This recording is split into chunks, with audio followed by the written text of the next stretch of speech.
성금요일 예배를 하나님 앞에 드리겠습니다. 다같이 사도신경으로 우리의 신앙을 고백합니다. 나는 전능하신 아버지 하나님 천지의 창조주를 믿습니다. 나는 그의 유일하신 아들 우리 주 예수 그리스도를 믿습니다.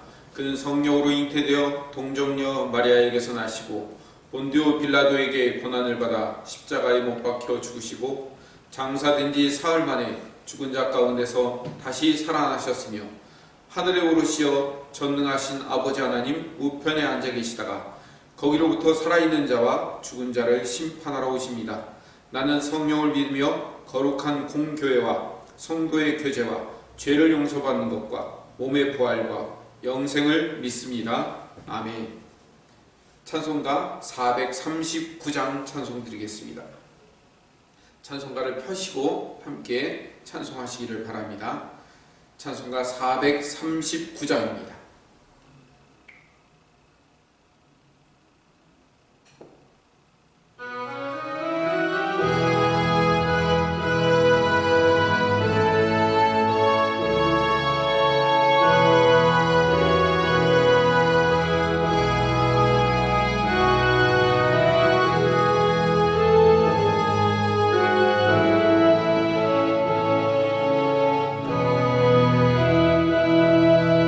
주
456장 거친 세상에 실패하는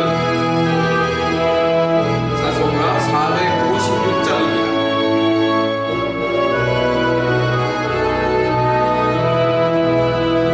거친 세상에서 실패하거든 그 손 못 자국 만져라. 고된 일 하다가 힘을 얻으리 그 손 못 자국 만져라. 그 손 못 자국 만져라. 그 손 못 자국 만져라. 주가 널 지키며 인도하시리. 그 손 못 자국 만져라. 내가 어둠 속을 걸어갈 때에 그 손 못 자국 만져라. 주가 참 평안을 내게 주시리. 그 손 못 자국 만져라. 그 손 못 자국 만져라. 그 손 못 자국 만져라. 주가 널 지키며 인도하시리. 그 손 못 자국 만져라.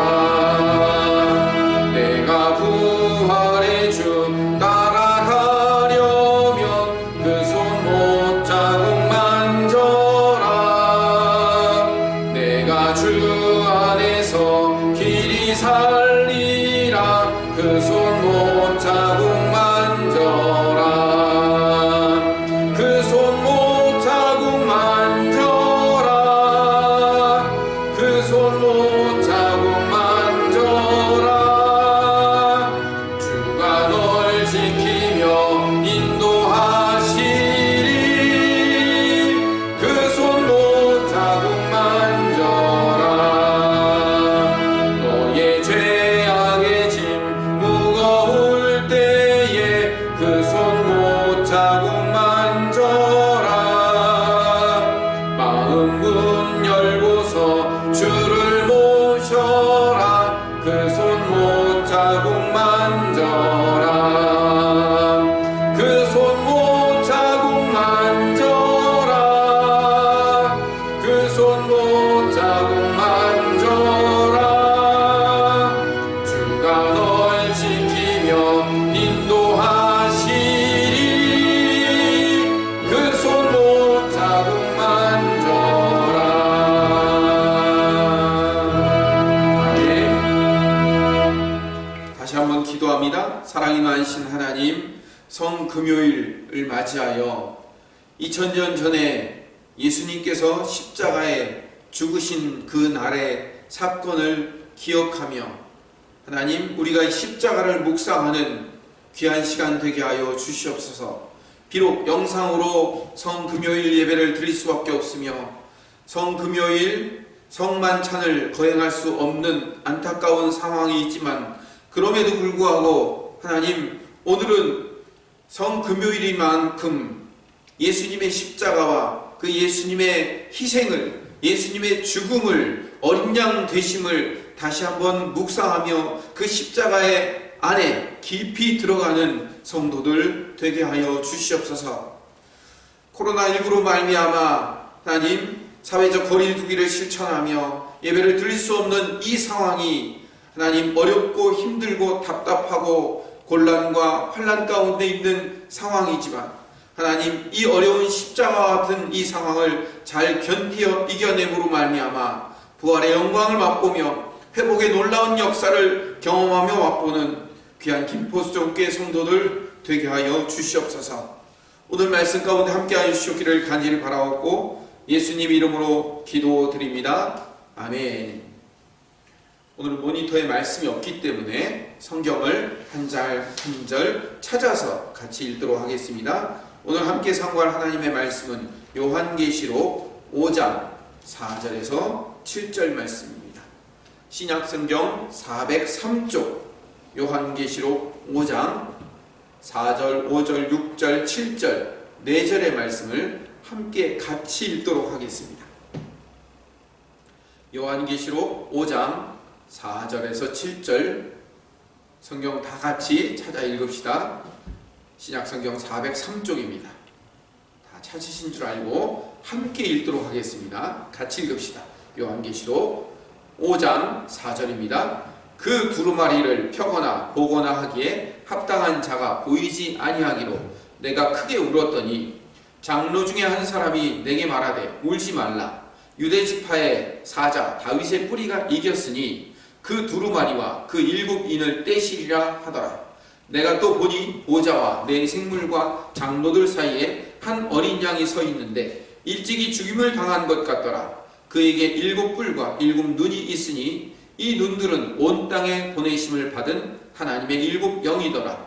그 어린 양이 나와서 보좌에 앉으신 이의 오른손에서 두루마리를 취하시니라. 아멘.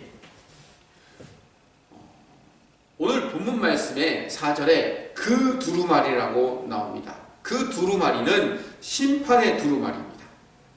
우리가 읽지 않았지만 3절에 보면 하늘 위에나 땅 위에나 땅 아래에 능히 그 두루마리를 펴거나 보거나 할 자가 없더라라고 이야기하고 있습니다. 그러니까 이 심판의 두루마리를 펴거나 볼 자가 없다는 거예요. 이 심판의 두루마리를 펼치면 마지막 심판의 때가 시작되는 거거든요. 그런데 이 심판의 두루마리를 펼 자를 못 봤다고 힘 있는 천사가 2절과 3절에 이야기하고 있는 거예요. 그리고 4절에 반복하는 이유는 뭐죠? 강조하기 위해서죠. 4절에 반복해서 그 두루마리를 펴거나 보거나 할 자가 합당한 자가 보이지 않기 때문에 그 사도 요한이 크게 울고 있다고 성경이 말하고 있습니다. 그러자 5절에 24장로 중에 하나가 나타나서 그 울고 있는 사도 요한에게 울지 말라라고 이야기합니다. 그 두루마리를 펴기에 합당한 분이 있다고 소개합니다. 그분이 누굴까요? 이미 우리는 정답을 알고 있습니다. 그렇습니다. 예수 그리스도이십니다. 그 예수 그리스도 그 한 분만이 그 심판의 두루마리를 펼 능력을 갖고 계신 분이십니다. 5절에 그분을 어떻게 소개하고 있냐면 장로 중에 한 사람이 내게 말하되 울지 말라. 유대 지파의 사자 다윗의 뿌리가 이겼으니 그 두루마리와 그 7인을 떼시리라 하더라. 그분을 어떻게 소개하고 있냐면 유대 지파의 사자로 소개하며 또 다윗의 뿌리라고 소개합니다. 두 가지로 소개합니다. 유대 지파의 사자 그리고 다윗의 뿌리. 자, 그러면 예수님을 소개하고 있는 이 유대 지파의 사자와 다윗의 뿌리는 도대체 무엇을 상징하는 걸까요? 물론 예수님을 상징하는 거겠죠. 예수님이 그 두루마리를 열 수 있다는 분을 소개하기 위해서 이 두 가지 상징적인 언어를 사용하는데 이 상징적인 언어는 사실 구약에 다 나와 있는 이야기입니다. 예수님이 바로 유대 지파의 사자이며 다윗의 뿌리이신 분으로 승리하셨습니다. 그럼 유대 지파의 사자는 어떤 상징인가? 창세기 49장 9절에 보면 찾아서 읽어봅시다. 창세기 49장 9절입니다. 오늘 계속 성경을 찾을 텐데 여러분 같이 찾아서 읽어보기 바랍니다. 49장 9절 유다는 사자 새끼로다. 내 아들아 너는 움킨 것을 찢고 올라갔도다. 그가 엎드리고 웅크림이 숫사자 같고 암사자 같으니 누가 그를 범할 수 있으랴. 유다를 향하여 사자 새끼라고 야곱이 12아들들을 축복하면서 네 번째 아들인 이 유다를 축복하면서 하는 이야기가 유다는 사자 새끼라고 얘기하고 있습니다. 왜냐하면 유다 지파가 사자라는 이야기가 아니라 유다 지파에서 나오실 분이 계셔요. 그분이 사자와 같은 분이다라는 것을 미리 예고하고 예언하는 야곱의 축복 기도인 겁니다. 그래서 유다 지파의 후손 중에 누가 나오시죠? 그렇습니다. 예수 그리스도께서 나오시죠. 그분이 태어날 것을 미리 예고하고 예언하는 이야기입니다. 사자는 동물의 왕이고 모든 동물의 지배자이기 때문에 지배자라는 상징적인 존재이기 때문에 모든 피조물의 왕, 모든 동물의 왕으로서의 상징으로 사자가 등장할 겁니다. 그래서 유다 지파의 후손 가운데 그런 사자와 같은 분이 등장하실 것이다 라는 것을 미리 예고하고 있는 겁니다. 또 사자는 하나님의 심판으로 등장하기도 합니다. 호세아서 5장을 찾아봅시다. 호세아서, 구약성경 호세아서 5장 1260쪽입니다. 호세아서 5장 14절에서 15절 말씀 제가 읽어보겠습니다. 내가 에브라임에게는 사자 같고 유다 족속에게는 젊은 사자 같으니 바로 내가 움켜갈지라 내가 탈취하여 갈지라도 건져낼 자가 없으리라. 그들이 그 죄를 뉘우치고 내 얼굴을 구하기까지 내가 내 곳으로 돌아가리라. 그들이 고난받을 때 나를 간절히 구하리라. 무슨 말씀인지 잘 이해가 안 가죠? 제가 세 번역으로 읽어보도록 하겠습니다. 내가 사자처럼 에브라임에게 달려들고 젊은 사자처럼 유다 가문에 달려들어 그들을 물어다가 갈기갈기 찢을 것이다 라는 의미예요. 이게 뭐냐면 하나님이 사자처럼 오셔서 에브라임과 유다, 다시 말하면 이스라엘 백성들을 하나님의 백성들을 심판하실 거라는 얘기예요. 그런데 그 심판이 얼마나 크냐면 아무도 내 입에서 그들을 빼내어 건져 주지 못할 만큼 큰 심판이 임할 거라는 거죠. 15절에 나는 이제 내 곳으로 돌아가겠다. 야, 하늘로 돌아가겠다는 거예요. 그들이 지은 죄를 다 뉘우치고 나를 찾을 때까지 기다리겠다. 환난당할 때에는 그들이 애타게 나를 찾을 것이다. 어렵고 힘들고 환난당하고 곤란당한 상황이 생길 때 이 하나님의 백성인 에브라임과 유다가, 다시 말하면 남왕국 유다와 북왕국 이스라엘이 그 하나님의 엄청난 사자처럼 오시는 그 심판을 피하고 견딜 수 없어 환난과 곤란 가운데, 고통 가운데 하나님 앞에 다시 우리를 회복시켜달라고 살려달라고 부르짖을 때가 올 거라는 거예요. 그렇게 하나님 앞에 부르짖을 때가 올 것을 기대하시면서 하나님이 그들을 향하여 심판을 선언하시는 거예요.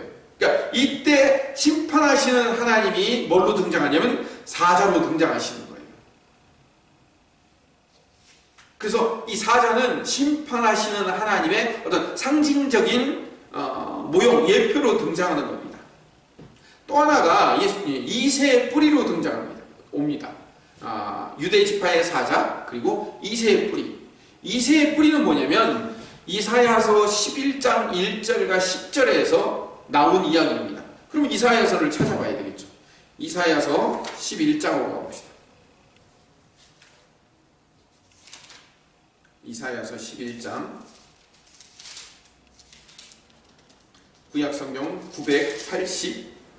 981쪽, 이사야서 11장 1절. 이새의 줄기에서 한 싹이 나며 그 뿌리에서 한 가지가 나서 결실할 것이요. 11장 10절을 봅시다.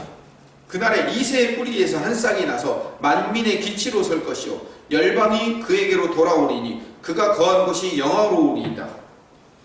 1절에서는 이새의 줄기, 10절에서는 이새의 뿌리라고 나옵니다. 거기서 한 싹이 나온다는 거예요. 이새가 누구예요? 다윗 왕의 아버지죠. 그러니까 다윗 왕의 아버지인 이 이새의 뿌리에서, 이새의 줄기에서 한 싹이 나올 텐데, 이 싹은 뭘 상징하는 거예요? 다윗을 상징하는 거겠죠. 그래서 다윗의 후손 가운데 그리스도, 메시아가 태어날 것을 상징적으로 이야기하는 예표적인 사건입니다. 그래서 예수님을 또 다른 말로 뭐로 부르냐면 다윗의 후손이라고 부르죠. 바디메오가 자기의 눈을 치료받고자 예수님께 뭐라고 외치는 거예요? 다윗의 후손이여 라고 외치고 있잖아요. 그 다윗의 후손이 뭘 의미하냐면 바로 이새의 뿌리, 이새의 줄기에서 나오는 한 싹을 상징하는 겁니다. 왜 그러면 이새의 뿌리라고 이야기하는가? 구약을 모르는 사람, 구약을 이해할 수 없는 사람들에게 풀리지 않는 암호처럼 설명해 놓은 거예요. 그래서 오늘 말씀을 다시 정리하면 유대 지파의 사자, 다윗의 뿌리, 이 유대 지파의 사자와 다윗의 뿌리는 결국 한 분, 예수 그리스도를 상징하는 겁니다. 자, 그 예수 그리스도께서 오셔서 그 심판의 두루마리를 펼친다라고 얘기하는데, 그 심판의 두루마리를 펼칠 그분이 사자와 같이 오셔서 그 심판을 맹렬하게 펼칠 분이시기도 하지만, 또 6절에 보면 그분이 또 어떤 분으로 등장하냐면, 자, 5절에 나오는 이새의 뿌리이며 유대 지파의 사자로 오시는 분은 강력한 심판의 두루마리를 펼치시는 그런 강력한 심판자로 오시는 분으로 등장하는 거예요. 그런데 이분이 6절에서는 또 어떻게 등장하냐면, 다시 계시록 5장 6절로 가봅시다. 계시록 5장 6절에 보면, 내가 또 보니 보좌와 내 생물과 장로들 사이에 한 어린 양이 서 있는데 일찍이 죽임을 당한 것 같더라 라고 되어 있습니다. 이분이 또 어떤 형상으로 등장하냐면, 유대지파의 사자이며 이새의 뿔이 심판자로만 오시는 것이 아니라 이분은 일찍 죽임을 당한 어린 양으로 등장하시더라는 거죠. 자, 일찍 죽임을 당한 어린 양, 이분이 누구실까요? 맞습니다. 여러분들이 말한 대로 예수 그리스도를 의미하죠. 요한계시록을 쓴 이 사도 요한이 요한복음도 썼어요. 그 요한복음 1장 29절에 보면 세례 요한의 입을 통하여서 예수님을 뭐라고 표현하냐면, 보라 세상 죄를 지고 가는 하나님의 어린 양이로다 라고 표현합니다. 세상 죄를 지고 가는 하나님의 어린 양, 그분이 뭐예요? 바로 일찍 죽임을 당한 어린 양이에요. 여기서 어린 양이 일찍 죽임을 당했다는 것은 뭘 상징하는 겁니까? 그렇죠. 그 어린 양이 십자가를 통하여 우리 죄를 짊어지고 죽으셨다는 것을 상징하는 겁니다. 자, 그럼 보면 두 가지의 큰 이미지가 등장합니다. 하나는 강한 사자와 같이 심판하러 오실 분과, 또 하나는 가장 동물 중에 가장 약한 어린 양, 희생당하고 죽을 수밖에 없는 그 어린 양과 정복하고 이기고 승리하고 잡아먹는 강한 사자, 이 두 이미지를 서로 대조하여 가장 약한 죽음을 당하는 어린 양이 또 예수님이시고, 정복하고 승리하고 잡아먹는 심판자로 오시는 강한 사자와 같은 분도 예수님, 이 가장 강하고 가장 약한 이 두 이미지가 동시에 예수님의 이미지로 등장하더라는 거죠. 자, 여기에서 구원의 놀라운 비밀이 풀리기 시작하는 겁니다. 가장 크신 사자와 같은 분이 가장 연약하여 죽을 수밖에 없는 어린 양 같은 분으로 이 땅에 오셨다는 거예요. 오늘 성금요일 십자가 사건이라는 것은 바로 그거예요. 하늘의 보좌 위에 성부 하나님과 함께 이 땅을 통치하고 다스리며 심판주로 계시는 그 예수님께서 사자와 같은 분이 이 땅에 가장 초라하고 약하고 연약한 어린 양이 되어 이 땅에 오셔서 인간이 당할 수 있는 가장 처절한 고통, 가장 처절한 아픔과 배신과 절망을 당하고 죽음으로 끝날 수밖에 없는 그 죽임 당하신 어린 양이 되셨다는 거예요. 예수님을 아주 기가 막히게 표현하는 이야기가 사자와 어린 양입니다. 7절에 요한계시록 5장 7절, 그 어린 양이 나와서 보좌 위에 앉으신 이의 오른손에서 두루마리를 취하시니라.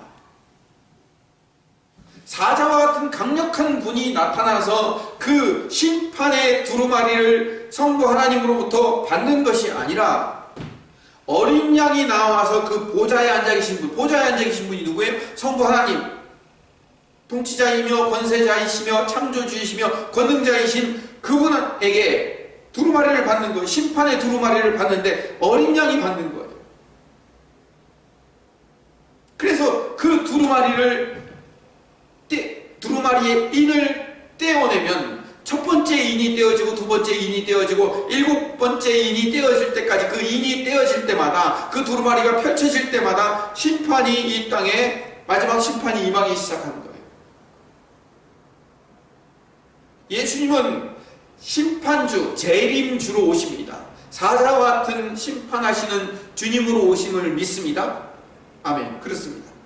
그런데 그 예수님은 그 심판의 두루마리를 받을 때 어떤 능력을 가지고 그 심판의 두루마리를 받냐면, 그 심판의 두루마리를 받을 능력이 어디서부터 나오냐면 어린 양으로부터 나오십니다.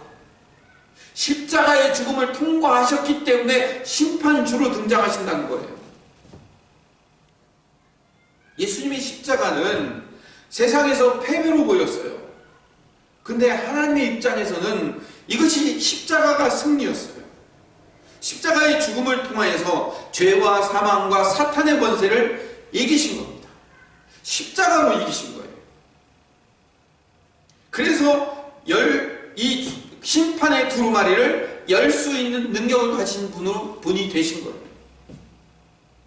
심판의 권한은 누구에게 있습니까? 죽음이라는 이 십자가를 승리한 분에게만 심판의 권한이 주어지게 되는 겁니다. 바로 예수님이셔요. 예수님이 어린 양으로 와서 우리를 구원하셨지만 그 십자가의 사건을 통해서 다시 재림의 심판자가 되어서 우리 심판자가 되시는 거예요. 구원자로서는 어린 양으로 오시고 두루마리를 취하여 인을 떼어 심판하실 사자로 이제 오시는 거예요. 초림의 예수님은 어린 양이시며 재림의 예수님은 사자이신 거예요. 그래서 십자가와 죽음이 어린 양이고 승리는 사자를 통하여서 이 사자와 어린 양이 예수님을 보여주는 너무나도 기가 막힌 상징 동물이 되는 겁니다. 그래서 오늘 이 성금요일날 제가 사자와 어린 양이라는 제목을 가지고 여러분들에게 말씀을 전하는 겁니다. 사자와 어린 양은 반대로 얘기해서 어린 양과 사자는 죽음을 통한 승리, 십자가를 통한 승리를 보여주는 겁니다. 십자가야말로 진정한 승리가 되는 거예요. 이게 기독교의 역설이에요. 패러독스예요. 이 진리를 이해하고 이 진리가 우리 안에, 우리 삶 안에 들어가야 되는 거예요. 제가 처음에 기도할 때 말씀드렸던 것처럼 십자가를 묵상한다는 것은 뭘 의미하냐면 바로 이거예요. 기독교의 진리를 묵상하는 거예요. 어린 양이신 분이 죽으심으로 말미암아 승리의 사자가 되었다는 것, 이거를 우리가 묵상해야 되는 거예요. 십자가는 처절한 죽음이기도 하지만 십자가는 위대한 승리이기도 한 거거든요. 이사야서 53장을 펴봅시다. 중요하니까 우리 같이 찾아서 읽어봐야 됩니다. 이사야서 53장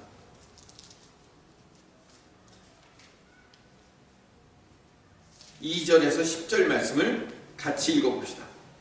이사야서 53장 2절에서 10절 말씀입니다. 같이 읽읍시다. 그는 주 앞에서 자라나기를 연한 순 같고 마른 땅에서 나온 뿌리 같아서 고운 모양도 없고 풍채도 없은즉 우리가 보기에 흠모할 만한 아름다운 것이 없도다. 그는 멸시를 받아 사람들에게 버림받았으며 간고를 많이 겪었으며 질고를 아는 자라 마치 사람들이 그에게서 얼굴을 가리는 것 같이 멸시를 당하였고 우리도 그를 귀히 여기지 아니하였도다.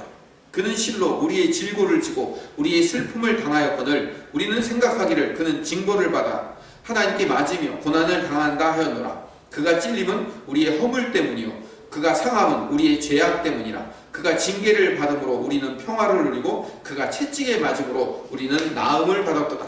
우리는 다 양 같아서 그릇 행하여 각기 제 길로 갔거늘 여호와께서는 우리 모두의 죄악을 그에게 담당시키셨도다. 그가 곤욕을 당하여 괴로울 때에도 그의 입을 열지 아니하였으며 마치 도수장에 끌려가는 어린 양과 털 깎는 자 앞에서 잠잠한 양같이 그의 입을 열지 아니하였도다. 그는 곤욕과 신문을 당하고 끌려갔으나 그 세대 중에 누가 생각하기를 그가 살아있는 자들의 땅에서 끊어짐은 마땅히 형벌받을 내 백성의 허물 때문이라 하였으리요. 그는 강포를 행하지 아니하였고 그의 입에 거짓이 없었으나 그의 무덤이 악인들과 함께 있었으며 그가 죽은 후에 부자와 함께 있었도다. 여호와께서 그에게 상함을 받게 하시기를 원하사 질고를 당하게 하셨은즉 그의 영혼을 속건 제물로 드리기에 이르면 그가 씨를 보게 되며 그의 날은 길 것이요 또 그의 손으로 여호와께서 기뻐하시는 뜻을 성취하리로다. 이 이사야 53장의 말씀은요 고난받는 종, 고난받는 메시아에 대한 이야기를 하고 있어요. 자, 유대 백성들은요 고난받는 메시아를 이해할 수가 없었어요.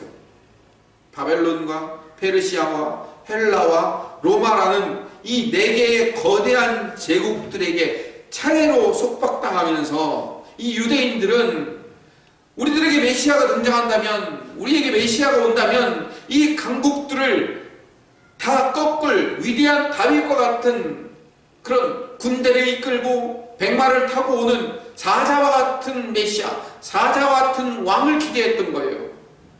그 사자와 같은 로마와 헬라와 페르시아와 바벨론을 물리치고 이 유대를 위대한 강국으로 세울 그런 나라를 기대하고 그런 왕을 기대하고 있었는데, 이사야서 53장에는 메시아를 이렇게 끌려가는, 도수장으로 끌려가는 어린 양과 털 깎는 자 앞에서 잠잠한 양 같은 그런 초라하고 불쌍하고 아무것도 할 수 없는 그런 연약한 존재로 표현하고 있기 때문에 이걸 이해할 수가 없는 거예요.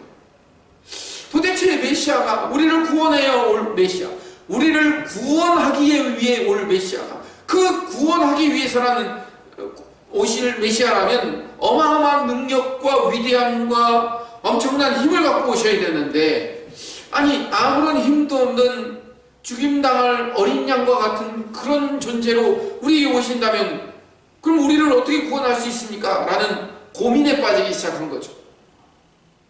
그래서 사도행전 8장에 가면 빌립이 에디오피아 내시를 만납니다. 근데 그 내시가 읽고 있는 내용이 바로 이사야서 53장이에요. 이 에디오피아의 내시도 이사야 53장을 읽고 있었어요. 사도행전 8장 30절로 가봅시다. 사도행전 8장 중요합니다. 찾아 읽어보셔야 됩니다. 펜을 가지고 계시면 줄을 치면서 읽으십시다. 사도행전 8장 30절에서 35절 말씀, 신약성경 200쪽에 있습니다. 사도행전 8장 30절, 35절까지 같이 읽읍시다. 빌립이 달려가서 선지자 이사야의 글 읽는 것을 듣고 말하되 읽는 것을 깨닫느냐. 빌립이 달려가서 선지자 이사야의 글을 읽고 있는 거예요. 거기 어디는 이사야 53장을 지금 에디오피아 내시가 읽고 있거든요. 31절, 대답하되 지도해 주는 사람이 없으니 어찌 깨달을 수 있느냐 하고 빌립을 청하여 수레에 올라 같이 앉으라 하니라. 도대체 이해할 수 없는 거죠.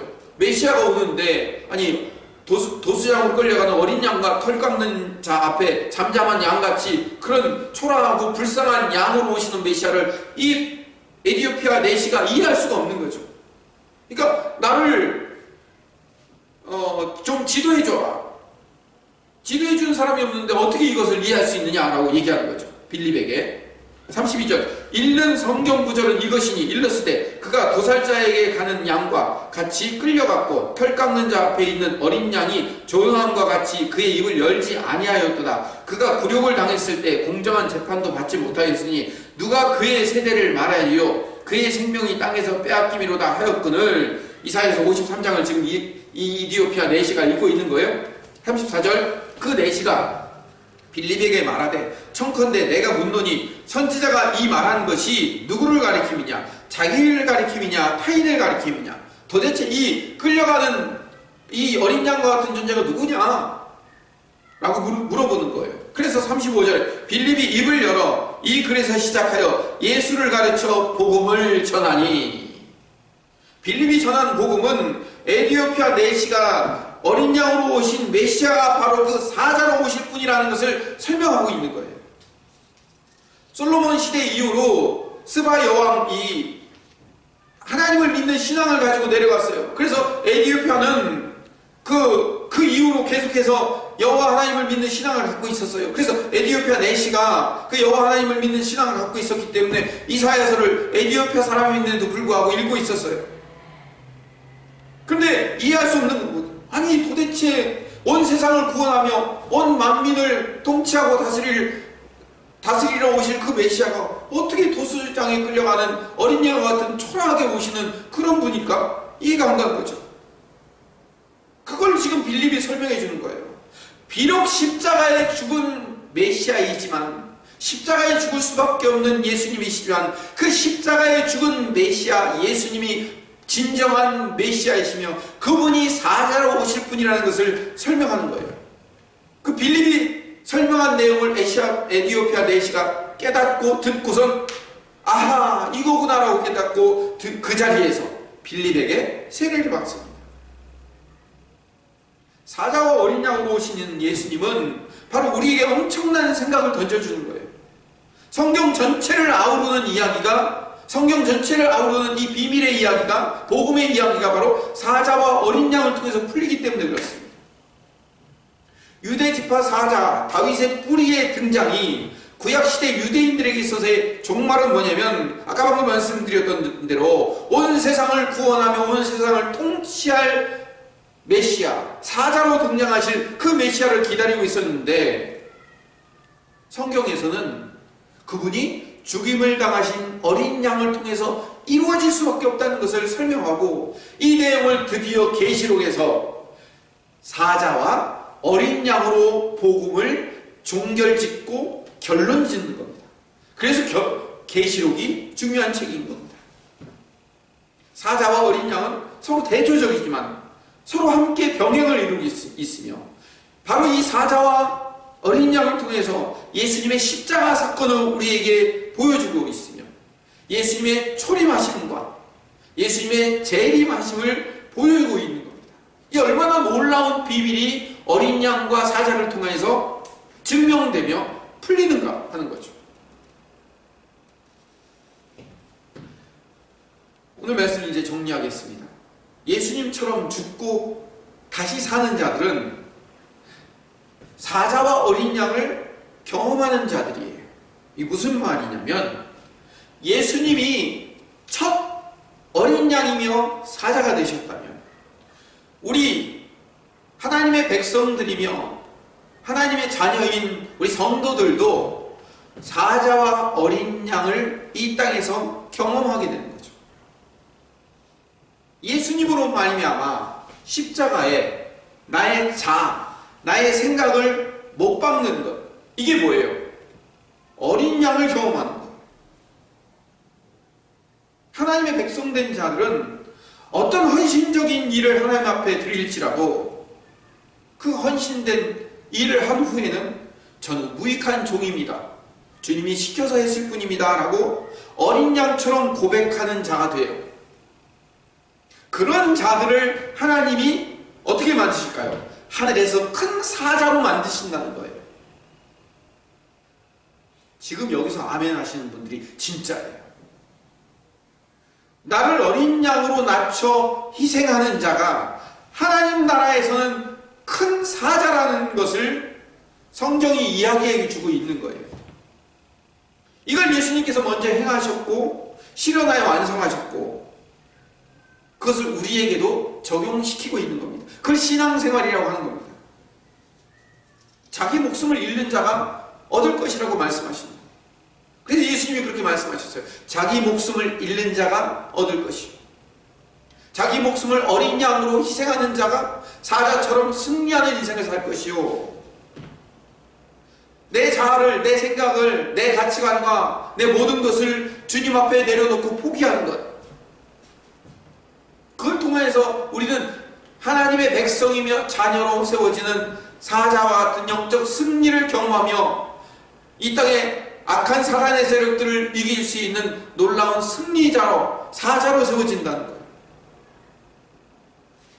우리가 왜 우리의 자아를 십자가 앞에 포기하지 못할까요? 믿음이 부족하기 때문에 그래요. 포기하면 내가 하던 생각,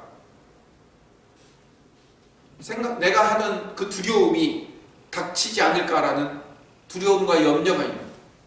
불안한 거예요.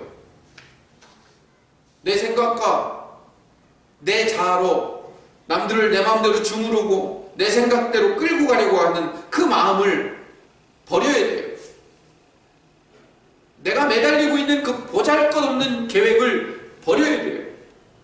그리고 주님을 따르는 거예요. 주님의 생각을 따르는 거예요. 이게 십자가 앞에 어린 양처럼 되어 나의 모든 생각과 자아를 주님 앞에 내려놓고 십자가 앞에 못 박는 거예요. 오늘 이 성금요일 십자가를 묵상하며 십자가의 삶을 산다는 것은 나의 생각, 이렇게 하면 되겠지라고 생각하는 내 생각, 내 스스로 생각하고 판단하고 내가 좋다고 생각하는 내 생각을 버리는 겁니다. 그래서 복음의 역사를 경험하는 거예요. 이게 얼마나 엄청난 포기인지 여러분들이 아셔야 되는 거예요. 이게 얼마나 엄청난 포기냐면 이런 거예요. 이번 선거에서 나는 반드시 나는 보수이기 때문에 나는 보수를 찍어야 되겠다 라고 얘기하는 거예요. 근데 하나님의 생각은 달라. 너는 진보를 찍어야 돼 라고 얘기하면 어떻게 진보를 찍을 수 있어요? 라고 하는 생각이, 반대로 나는 진보주의자야, 그렇기 때문에 나는 절대로 보수를 찍을 수 없어 라고 얘기하는데, 하나님의 생각은 달라. 너는 보수를 찍어라. 그럴 때 진보의 생각을 갖고 있는 사람이 보수를 찍어야 할 만큼 엄청난 거예요. 제가 하나님 앞에 내 자아를 버리는 것이 얼마나 엄청난 건가를 설명해 주기 위해서 들은 예예요. 복음의 역설이라는 것은 바로 이런 겁니다. 당연히 이것은 이렇게 해야 된다고 생각하는 나의 생각, 그 생각을 주님 앞에 버리는 거예요. 내가 어린 양이 되어 주님 앞에 도수장으로 끌려가는 어린 양처럼 침묵하고 주님이 하시라면 하겠습니다라고 나를 포기해 버리는 거예요. 그럴 때 나는 하나님의 자녀로서 회복되는 거예요. 절망에서 소망으로, 재에서 화관을 쓰는 것으로, 슬픔에서 기쁨으로, 원망에서 감사로 나의 이 자아가 완전히 변화되는 거예요. 어린 양에서 사자로 변하는 거예요. 그렇게 내 자아를 주님의 십자가 앞에 못 박았을 때, 포기했을 때, 주님은 나를 왕같은 제사장으로 삼아주셔요. 보좌에 계신 분 옆에 24장로들이 성부 하나님의 보좌 주위에 둘러서 온 세상을 다스리는 왕이 되잖아요. 사자의 권세를 주님으로부터 부여받게 되는 거예요. 요한계시록 2장 26절을 볼까요? 요한계시록 2장 26절. 이기는 자와 끝까지 내 일을 지키는 그에게 만국을 다스리는 권세를 주리니. 3장 21절을 읽어봅시다. 3장 21절. 요한계시록 3장 21절. 이기는 그에게는 내가 내 보좌와 함께 앉게 하여 주기를, 내가 이기고 아버지 보좌에 함께 앉은 것과 같이 하리라. 내가 먼저 이겼던 것처럼 너희도 이기면 그렇게 될 거라고 얘기하는 거예요. 그럼 우리는 어떻게 이겨야 됩니까? 먼저 주님이 이기셨어요. 주님의 이김 옆에 붙어있는 것이 이기는 거예요. 그래서 우리의 이김은 우리가 애써서 이기는 것이 아니라 주님의 이기심에 붙어있는 거예요. 주님의 이기심에 붙어있는다는 것은 뭘 의미하냐면 주님의 생각에 내 생각을 맞추는 거예요. 주님의 뜻에 내 뜻을 맞추는 거예요. 주님이 하라면 하는 거예요. 주님의 뜻대로 가는 거예요. 그게 이기는 거예요. 왜냐하면 주님만 이길 수 있는 분이며 주님이 이기셨기 때문에, 오직 주님만 이기신 분이에요. 사도 요한이 내가 세상을 이기었노라 라고 얘기하죠. 예수님이 이기셨대요. 예수님만 이기신 거예요. 그분 옆에 붙어 있는 것, 그분과 함께 하는 것, 그분의 생각에 나의 생각을 맞추는 것, 그게 뭐예요? 내 생각과 내 방법과 내 계획을 주님의 십자가 앞에 내려놓고 포기하는 거예요. 그럼 요한계시록 20장 4절을 봅시다. 같은 요한계시록 20장 4절. 20장 4절 같이 읽읍시다. 또 내가 보좌들을 보니 거기에 앉은 자들이 있어 심판하는 권세를 받았더라. 또 내가 보니 예수를 증언함과 하나님의 말씀 때문에 목배임을 당한 자들의 영혼들과 또 짐승과 그의 우상에게 경배하지 아니하고 그들의 이마와 손에 그 표를 받지 아니한 자들이 살아서 그리스도와 더불어 1000년 동안 왕노릇하리니. 얼마나 중요한 얘기가 나옵니까? 심판하는 권세를 우리가 받는 거예요. 예수님과 함께 우리가 이긴 자, 예수님과 함께 우리가 사자가 되는 거예요. 근데 어떤 사람들이 사자가 된다고요? 내가 보니 예수를 증언함과 하나님의 말씀 때문에 목배임을 당한 자들. 그렇다고 해서 우리가 전부 다 목배임으로 나가는 게 아니라, 목배임 당하러 나가는 게 아니라, 우리가 우리의 자아를 예수님의 십자가 앞에 내려놓고 우리의 생각을 예수님의 십자가 앞에 내려놓는 것이 우리가 목배이는 거예요. 짐승과 그의 우상에 경배하지 않고 그의 이마와 손에 그 표를 받자 세상의 물결에 휘둘리지 않는 자들, 그들만 살아서 그리스도와 더불어 1000년 동안 왕노릇한대요. 사자가 되는 거예요. 어린 양과 같은 죽음이 있는 자들이 사자가 되는 거예요. 예수님께서 2000년 전에 오늘 십자가에서 어린 양으로 희생당하셨습니다. 그 죽음이 온 천하 만국의 권세를 가지고 심판주로 오시는 재림하시는 사자로서의 그 첫 관문을 통과하신 거예요. 이제 우리가 그 관문들을 함께 하나씩 통과해 나갈 겁니다. 성도들이. 우리도 그 주님의 죽으심을 따라 내 자와 내 생각을 주님의 생각에 맞춰 십자가 앞에 못 박고 포기하고 내려놓고 주님 방법대로 살기로 작정하며 나갈 때 우리를 산 소망 되신 주님께서 사자로 만들어 우리를 하나님과 함께 온 세상을 통치하는 사자와 같은 통치자로 승리하며 영광받으며 그 하나님의 자녀로서 사자처럼 멋지게 승리하며 세워질 것을 우리에게 약속하고 있는 겁니다. 이 약속을 기대하면서 오늘 이 저녁에 주님 앞에, 주님의 십자가 앞에 나의 모든 것을 내려놓고 포기하는 하나님의 백성이며 자녀, 예수님의 십자가의 삶을 묵상하는 김포수종교회 성도들 되시기를 간절히 소망합니다. 기도하겠습니다. 사랑이 많으신 하나님, 그렇습니다. 우리가 예수 그리스도의 십자가 앞에 오늘 성금요일을 맞이하여 내 생각, 내 가치관, 나의 생각, 나의 사고, 내 중심으로 살고 있는 이 모든 것들을 주님의 십자가 앞에 못 박고 이제 주님의 생각, 주님의 방법, 주님의 뜻대로 살기를 작정하는 십자가의 죽음이 있고 그 십자가의 죽음을 통하여 왕같은 제사장으로서의 사자와 같은 이 세상을 통치하며 정복하며 다스리는 영적 승리자의 삶을 살게 하여 주시옵소서. 예수님 이름으로 기도드립니다. 아멘.